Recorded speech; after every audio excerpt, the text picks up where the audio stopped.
Hello guys and welcome back to legal edge after college. मैं हूं राज and आज के वीडियो में हम डिस्कशन करने वाले हैं यूजीसी नेट के बारे में। राइट, तो यूजीसी नेट की अगर आप बात करोगे तो इसमें आपके ना दो अलग अलग पेपर होते हैं। पेपर वन जो जनरल टेस्ट होता है एंड पेपर टू जहां पर आपको लॉ रिलेटेड क्वेश्चंस पूछे जाते हैं। राइट नाउ बहुत से लोग जो है यूजीसी नेट अटेम्प्ट करते हुए ये सोचते हैं कि भाई पेपर टू करके चले जाता हूँ, it is going to be enough, आराम से पास हो जाऊंगा। तो that is not true. Paper one is something you can not skip अगर आप असिस्टेंट प्रोफेसर टारगेट कर रहे हो या आप जेआरएफ टारगेट कर रहे हो। राइट, तो हम इस सीरीज के साथ कंटिन्यू करने वाले हैं आज। ठीक है, कि पेपर वन से वेरियस सब्जेक्ट से जो है हम इंपॉर्टेंट क्वेश्चन जो है डिस्कस करने वाले हैं। राइट, तो आज सबसे पहले जो हम सब्जेक्ट डील करने वाले हैं वो होने वाला है आपका कम्युनिकेशन का सब्जेक्ट। राइट, तो कम्युनिकेशन के जो इंपॉर्टेंट क्वेश्चन हैं उनको आज की वीडियो में हम डिस्कस करने वाले हैं। राइट, तो चलिए शुरू करते हैं।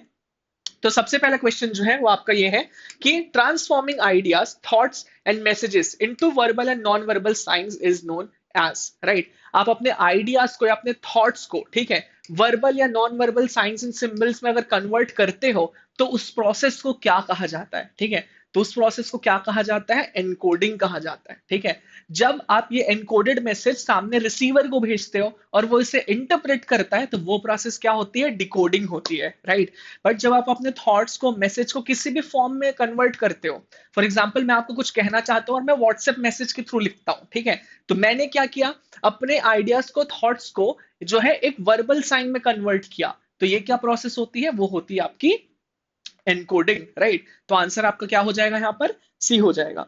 Now moving forward, question is identify the correct sequence of elements of communication said by Aristotle. Right? तो अब देखो, अगर आप बात करते हो अपने मॉडल ऑफ कम्युनिकेशन की, तो जो फर्स्ट मॉडल ऑफ कम्युनिकेशन होता है ना, वो होता है linear model. And linear model में जो सबसे पहला मॉडल आपके सामने आता है वो होता है अरिस्टोटल का मॉडल। राइट, अब अरिस्टोटल के मॉडल में ना ये पांच एलिमेंट्स ऑब्वियसली एग्जिस्ट करते हैं। क्वेश्चन ये है कि इनको अरेंज कैसे करना है। ठीक है, तो आप अरिस्टोटल के अगर मॉडल को देखोगे ना, तो अरिस्टोटल के मॉडल के अंदर सबसे पहले जो प्रायोरिटी दी गई है वो दी गई है स्पीकर को। ठीक है, स्पीकर क्या करता है? स्पीच देता है। कहां देता है? ओकेजन पे देता है, किसी पर्टिकुलर जो ओकेजन रहता है उसमें कौन सुनते हैं? उसको सुनती है ऑडियंस। राइट, एंड उस स्पीच को सुनने के बाद ऑडियंस में कोई इफेक्ट आता है। ठीक है, तो यहां पर जो आपका करेक्ट सीक्वेंस है वो क्या हो जाता है? Speaker, speech, occasion, audience and effect. ठीक है, तो यानी कि आपका आंसर यहां पर क्या हो जाएगा? B, sorry, B A D C E. ठीक है, B A D C E, तो option D is the correct answer for us here. Right, then moving forward we have match the column वाला question है। ठीक है, again यहां पर जब आप देखोगे तो यहां पर जो है कम्युनिकेशन की लेवल्स की बात हुई है, अलग अलग टाइप की कौन सी कम्युनिकेशन होती है। ठीक है, तो कुछ कम्युनिकेशन होती है इंट्रापर्सनल, यानी कि आप कम्युनिकेट करते हैं खुद से। ठीक है, इंटरपर्सनल, दो व्यक्तियों के बीच में। ग्रुप कम्युनिकेशन, लाइक ग्रुप के अंदर कम्युनिकेशन हो रही है। राइट, तो ऐसे आपकी अलग अलग टाइप की कम्युनिकेशन होती है। राइट, तो यहां पर हम यही फिगर आउट करना है कि इनमें इनमें से जो हम कम्युनिकेशन की बात कर रहे हैं वो इनमें से कौन सा कम्युनिकेशन है। ठीक है, तो सबसे पहले बात करते हैं साइलेंट प्रेयर की। तो साइलेंट प्रेयर क्या है? इंसान खुद में प्रेयर कर रहे हैं, तो क्या हो गया? इंट्रापर्सनल कम्युनिकेशन हो गया। ठीक है, तो एक आंसर क्या हो गया आपका? टू हो गया। ठीक है, then teacher speaking to people at a public place. क्या ये खुद के अंदर यहां पर कन्वर्सेशन हो रही है? नहीं हो रही है। क्या ये दो लोगों के बीच में कम्युनिकेशन हो रही है? नहीं हो रही है। यहां पर कम्युनिकेशन क्या हो रही है? ग्रुप के साथ हो रही है। ठीक है, तो बी का क्या हो गया? बी का जो है थ्री हो गया, ग्रुप कम्युनिकेशन हो गया। ठीक है, exchange of ideas with the staff of equal cadre. ठीक है, यानी कि आप जो है आइडियाज एक्सचेंज कर रहे हैं सेम लेवल ऑफ लोगों के साथ, अपने स्टाफ के लोगों के साथ। ठीक है, तो इसे हम क्या कहते हैं? हॉरिजॉन्टल कम्युनिकेशन, बिकॉज कम्युनिकेशन जो है एक लेवल पे हो रही है। अगर आप कम्युनिकेट करते हैं अपने बॉसेस से, ठीक है, हायरार्की में ऊपर रहने वाले किसी व्यक्ति से, तो वो क्या होती है? वर्टिकल कम्युनिकेशन होती है। ठीक है, तो सी का आंसर क्या हो जाएगा? यहाँ पर फोर हो जाएगा। And lastly informal information exchange bye employees. Right, तो अगर एम्प्लॉइज जो है वो ऑफिस का काम छोड़ के नॉर्मल लेवल पे, इनफॉर्मल वे में आइडियाज एक्सचेंज करते हैं, नॉर्मल वे में कम्युनिकेशन करते हैं, तो ये क्या होता है आपका? ये होता है आपका इनफॉर्मल कम्युनिकेशन, जिसे हम क्या कहते हैं? ग्रे पॉइंट कम्युनिकेशन भी कहते हैं। ठीक है, तो डी का आंसर क्या हो जाएगा? आपका हो जाएगा वन। ठीक है, तो आंसर क्या हो जाएगा आपका? ए का टू, बी का थ्री, सी का फोर, डी का वन। ठीक है, ए का टू, बी का थ्री, सी का फोर, डी का वन, तो आंसर क्या हो जाएगा हमारा? ऑप्शन बी हो जाएगा। Right, option B is the answer for us. Okay, then moving forward, the sequential order of mass communication element is. ठीक है, कि अगर हम मास कम्युनिकेशन की बात करें तो मास कम्युनिकेशन के अंदर सीक्वेंस क्या होता है? ऑर्डर क्या होता है? जैसे जो ऑर्डर हमने एरिस्टोटल के अंदर देखा, ठीक है, सीक्वेंस के टाइम पे जो है, सॉरी, मास कम्युनिकेशन के टाइम पे यही चीजों का सीक्वेंस क्या होता है, ठीक है। तो मास कम्युनिकेशन में सबसे पहले क्या होता है, एक सोर्स होता है, ठीक है, एक सोर्स होता है, for example the ministry of IT and information, ठीक है, इंफॉर्मेशन टेक्नोलॉजी मिनिस्ट्री जो है वो कुछ इंफॉर्मेशन देना चाहती है, ठीक है। तो आईटी मिनिस्ट्री क्या हो गई, सोर्स हो गया, वो कुछ मैसेज फ्लोट करती है। मैसेज कहां से फ्लोट करेंगी, फॉर एग्जाम्पल इंटरनेट के थ्रू करेगी, ठीक है, इंटरनेट मीडियम हो गया, ठीक है। अब जो रिसीवर होगा वो इसको डिकोडिंग का काम करेगा, ठीक है, एंड इसके बारे में फिर वो फीडबैक देगा, अपने रिस्पॉन्सेज देगा, ठीक है। तो ये करेक्ट सीक्वेंस है आपका, और ये सीक्वेंस कहाँ मेंशन था आपका, ये सीक्वेंस मेंशन था आपका ऑप्शन ए में, ठीक है। सबसे पहले हम क्या आते हैं, सोर्स से आता है, एनकोडर आता है, सोर्स जो है वो मैसेज भेजेगा, ओवर एनी मीडियम भेजेगा, फिर उसकी डिकोडिंग होगी, एंड डिकोडिंग होने के बाद उसका फीडबैक होगा, ठीक है। तो A B C D E is the sequence, option A is the right answer here, ठीक है। Then moving forward you have in communication interpretation of message depends upon, ठीक है। अगर कम्युनिकेशन में किसी एक व्यक्ति को कोई मैसेज मिल रहा है, तो वो व्यक्ति उस मैसेज को डिकोड करेगा, ऑब्वियस सी बात है, ठीक है। अब ये जब डिकोड करेगा तो ये डिकोड कैसे करेगा, इस चीज को कौन कौन सी चीजें इन्फ्लुएंस करती हैं, ये क्वेश्चन है आपका, ठीक है। ट्रांसमिशन स्पीड जो है वो नहीं करता यहाँ पे, ठीक है। ट्रांसमिशन स्पीड जो है वो कैसे नहीं करता है यहाँ पे, कि अगर मुझे मैसेज कल मिल रहा है, परसों मिल रहा है, उससे मुझे फर्क नहीं पड़ेगा, जैसे मेरे को डिकोड करना है वैसे डिकोड करूंगा ही करूंगा, ठीक है। फिर टाइप ऑफ चैनल, ठीक है, अगर मुझे मैसेज है जो कॉल में पता चल रहा है, लिख के पता चल रहा है, डज नॉट मैटर, मुझे तो मिलेगा ही ना। तो मेरा जो इंटरप्रिटेशन है वो चैनल पे डिपेंड नहीं करता है, ठीक है। तो ये दोनों चीज तो क्रॉस आउट है। ऑर्डर ऑफ इंफॉर्मेशन, राइट, ये बहुत ज्यादा मैटर करता है, ठीक है। क्यों मैटर करता है, अगर हो सकता है कि मैं आपको मल्टीपल चीजें कम्युनिकेट करना चाहता हूँ लेकिन ऑर्डर अलग अलग रखा हूँ, ठीक है।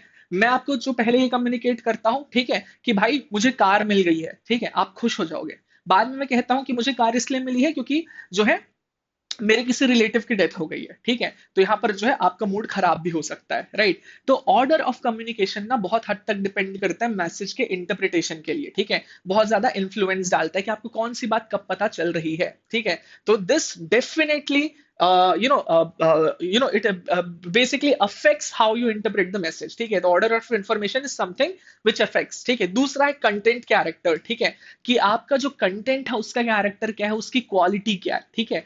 तो यहाँ पर जो क्वेश्चन है मेन वो क्या है, in communication interpretation of message depends upon, तो जो इन चारों क्वालिटीज में से जो मैसेज का इंटरप्रिटेशन है वो इन दोनों क्वालिटीज पे डिपेंड करेगा, ठीक है, कि इंफॉर्मेशन हमें किस ऑर्डर पे मिल रही है, राइट, एंड इसके बाद जो कंटेंट हमें मिल रहा है उसका कैरेक्टर कैसा है, वो कितना अच्छा कितना बुरा है, ठीक है, क्वालिटी उसकी बेसिकली। तो C and D is the answer for us, तो ऑप्शन सी जो है हमारा राइट आंसर हो जाएगा यहाँ पे, ऑलराइट।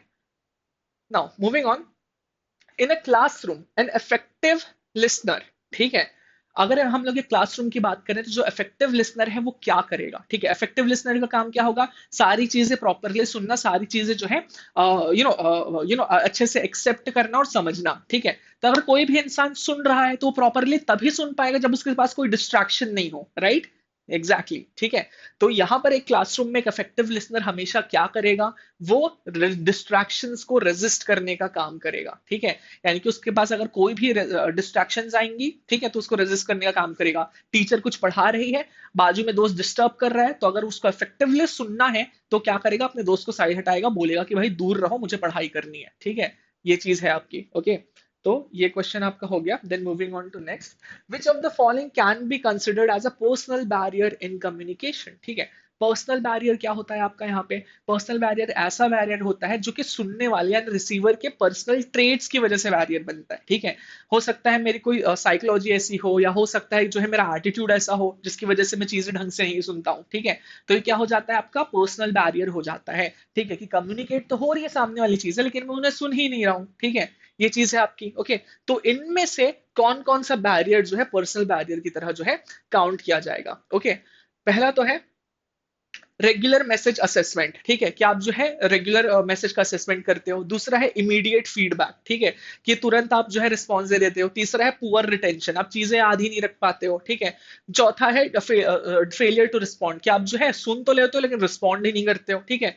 पांचवा है true deficit in trust deficit in encoder, ठीक है, कि जो रिसीवर है वो ये मानता है कि जो भी बातें जो रिसीवर कह रहा है, ठीक है। बेसिकली रिसीवर को जो है वो एनकोडर के साथ ट्रस्ट इशू है, ठीक है, वो उसकी बातों पे ट्रस्ट ही नहीं करता है, ठीक है। तो इन पांचों में से कौन कौन से यहाँ पर पर्सनल बैरियर है, कौन कौन से इसमें ऐसा बैरियर है जो कि रिसीवर की खुद की गलती है, तो वो ये तीन चीज है, CDNE, ठीक है। रिसीवर खुद ही चीजें याद नहीं रख पाता है, ठीक है। रिसीवर सुन तो लेता है, रिस्पॉन्ड करना भूल जाता है। कम्युनिकेशन कैसे होगा बिना रिस्पॉन्स के, ठीक है। Communication is a two way process, right. फिर इसके बाद जो रिसीवर है वो ट्रस्ट नहीं करता है एनकोडर के ऊपर, ठीक है। तो ये तीन चीज है, तो आपका आंसर क्या हो जाएगा, CDNE, राइट। यानी कि option D is going to be the correct option for you, right. Then moving forward, we have a teacher after communicating with students should always check for, okay, okay. Basically एक teacher जो है वो communication के बाद जो है student की किस बात को चेक करेगी, ठीक है। क्या वो नॉन रिफ्लेक्टिव स्टूडेंट बिहेवियर को देखेगी कि भाई स्टूडेंट जो है उसमें कोई रिफ्लेक्शन ही नहीं दी है कि समझ आया है या नहीं आया है, ठीक है। फ्रैक्चर्ड फीडबैक को देखेगी कि फीडबैक जो है वो अच्छा नहीं आया है, ठीक है। ग्रास्प ऑफ कम्युनिकेटेड कंटेंट्स देखेगी, ठीक है, कि जो जो चीजें मैंने बताई है उनको अच्छे से समझ में आई है या नहीं आई है, ठीक है। तो आंसर क्या होगा यहाँ पे, grasp of communicated content. Why यहाँ पर क्यों होगा, क्योंकि एक टीचर अगर कोई भी चीज जो है बता रही है बच्चों को, ठीक है, एक टीचर अगर कोई भी चीज कन्वे कर रही है, कम्युनिकेट कर रही है बच्चों को, राइट, तो उनका मेन कंसर्न क्या होना चाहिए कि बच्चों को चीजें समझ आई है या नहीं आई है, ठीक है। बच्चे जो है वो वैसे भी उतना अच्छे से रिस्पॉन्स नहीं रखते हैं, because you have confidence issue, personal barriers and other thing, right. But एक चीज जो टीचर के लिए इंपॉर्टेंट हो जाती है वो ये इंपॉर्टेंट हो जाता है कि उनको ये समझना है कि जो भी चीजें टीचर ने कम्युनिकेट की है बच्चे उन्हें ग्रास्प कर पा रहे हैं या नहीं कर पा रहे हैं, ठीक है। ये चीज इज समथिंग जो टीचर को हमेशा चेक करना चाहिए, ओके। भले ही बच्चे रिस्पॉन्स नहीं दे पा रहे हैं, चलता है, लेकिन आपको ये इंश्योर करना है कि कम से कम उन्हें चीजें समझ आ गई हैं, ठीक है, ये चीज है आपकी। Then moving forward we have, in communication the process of framing is much influenced by, ठीक है, कि जो कम्युनिकेशन में जो फ्रेमिंग का प्रोसेस होता है वो ज्यादातर किस चीज से इन्फ्लुएंस होता है, ठीक है, कि आप जो इनकोडिंग करते हो या डिकोडिंग करते हो, ठीक है, तो वो ज्यादातर बार किन चीजों पे डिपेंड करता है, तो वो डिपेंड करता है आपके कल्चरल बैकग्राउंड में, राइट।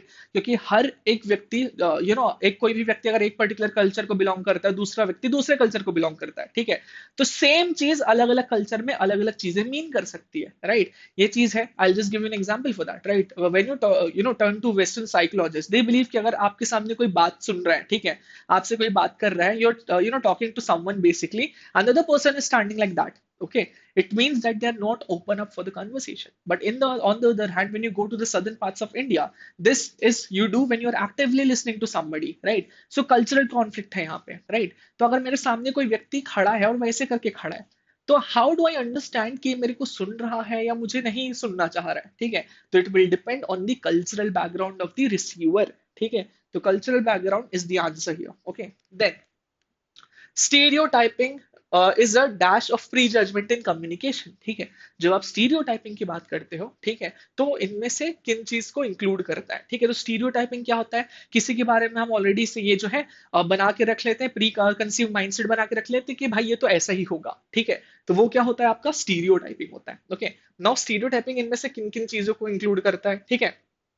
तो स्टीरियोटाइपिंग जो है आपका इफ्लेक्ट करता है कॉग्निटिव वीकनेस को, जनरलाइजेशन को, ठीक है, एंड साथ ही साथ आपका करता है इमोशनल डायमेंशन को, ओके। तो क्या क्या चीजों को रिफ्लेक्ट करता है आपका, ये करता है कॉग्निटिव वीकनेस को, इमोशनल डायमेंशन को एंड जनरलाइजेशन को, ठीक है। तो आपका आंसर क्या हो गया, option B is the correct answer for you, alright.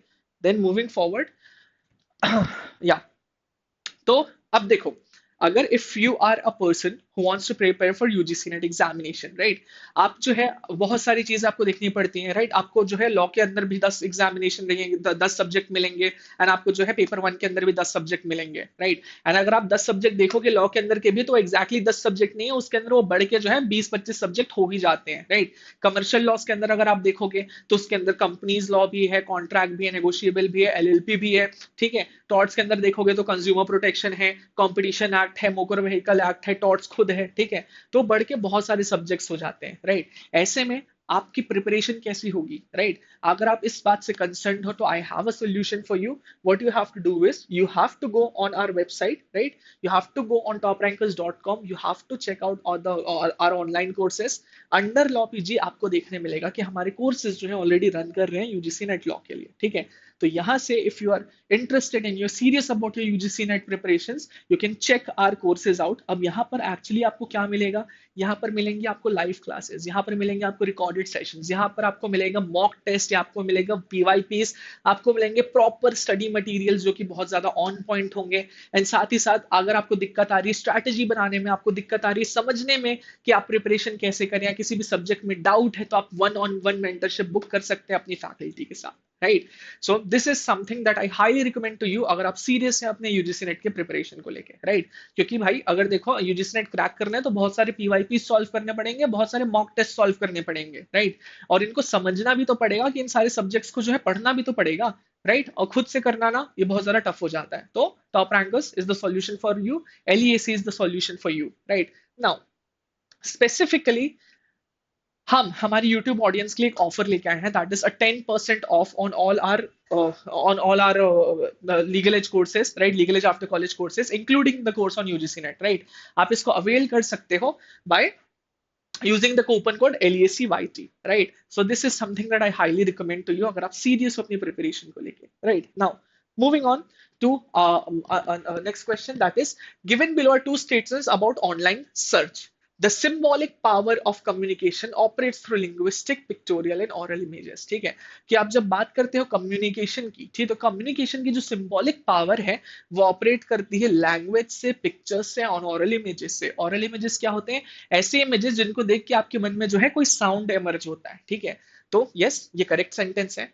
Not all forms of power are associated with communication, right? So this is an incorrect statement because सारे forms of power जो होते हैं वो communication से related होते हैं, embedded होते हैं, ठीक है। तो या तो आपका जो फर्स्ट स्टेटमेंट था that was the only true statement, वही जो सेकंड स्टेटमेंट है वो इनकरेक्ट स्टेटमेंट है, राइट। तो option C is going to be the right answer for you, okay.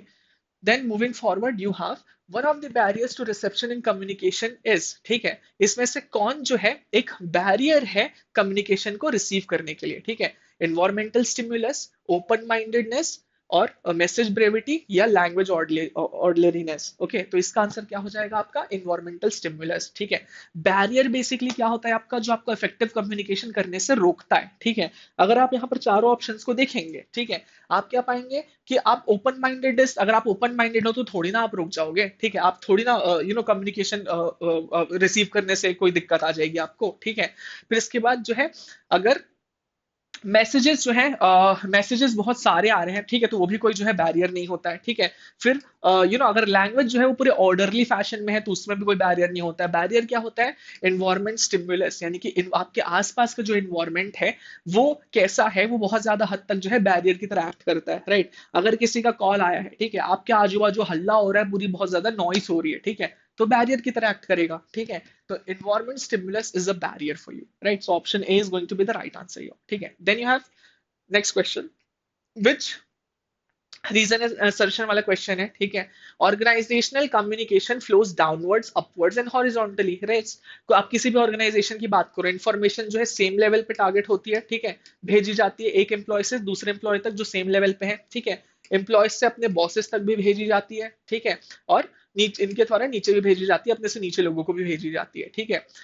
within its network of interdependent relations. Yes, assertion सही है। Organizational communication is not necessary to achieve the organization objective. This is very wrong, ठीक है।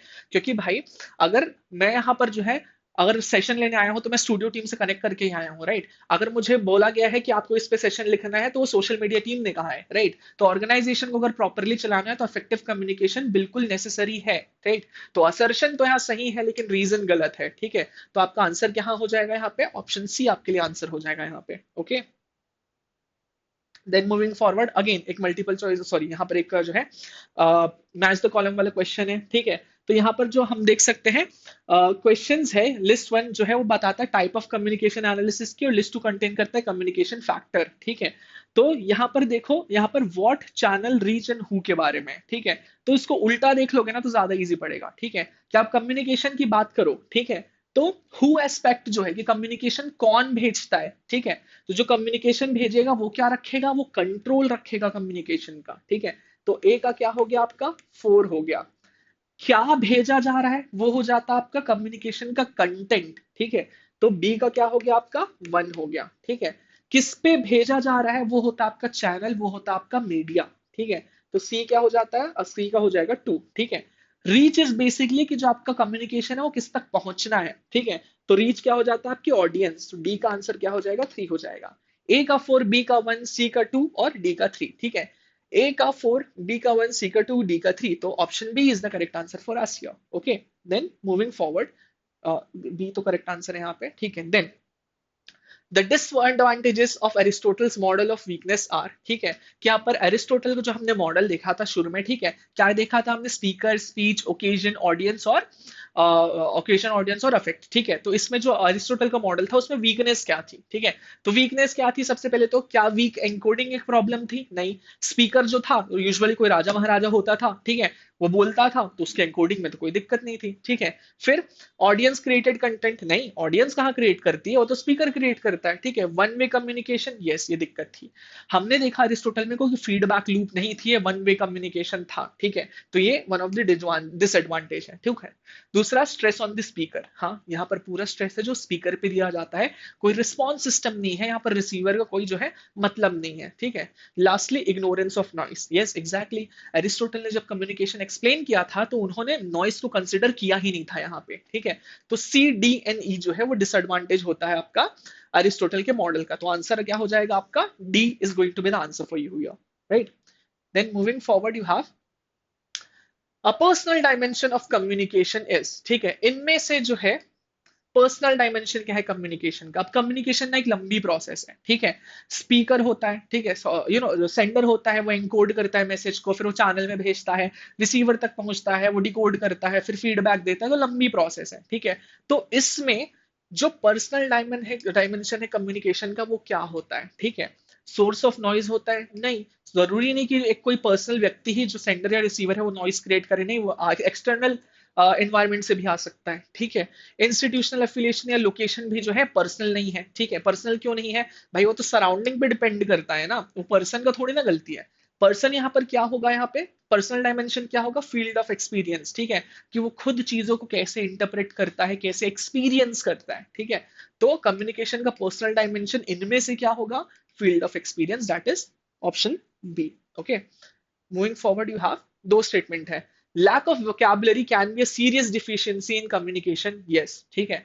मुझे communicate करना है, मेरे पास enough words ही नहीं है, मुझे भाषा ही ढंग से नहीं आती है, तो क्या ये सीरियस बैरियर है कम्युनिकेशन के लिए, डिफिशियंसी कम्युनिकेशन में, तो यस, स्टेटमेंट 1 तो करेक्ट है। Okay, one's vocabulary need not to be complex or too simple for communication, ठीक है। अगर आप बात करते हो किसी भी एक पर्सन की vocabulary की, ठीक है, तो क्या उसका बहुत ज्यादा कॉम्प्लेक्स होना जरूरी है, उसका बहुत ज्यादा कॉम्प्लेक्स होना जरूरी नहीं है और बहुत ज्यादा सिंपल होना जरूरी नहीं है, ठीक है। तो द पॉइंट इज यहाँ पे कि ओके, ये स्टेटमेंट टू भी जो है सही है, ठीक है। आपकी जो वोकैबुलरी वो बहुत ज्यादा कॉम्प्लेक्स भी नहीं होनी चाहिए, बहुत ज्यादा सिंपल भी नहीं होनी चाहिए, ठीक है।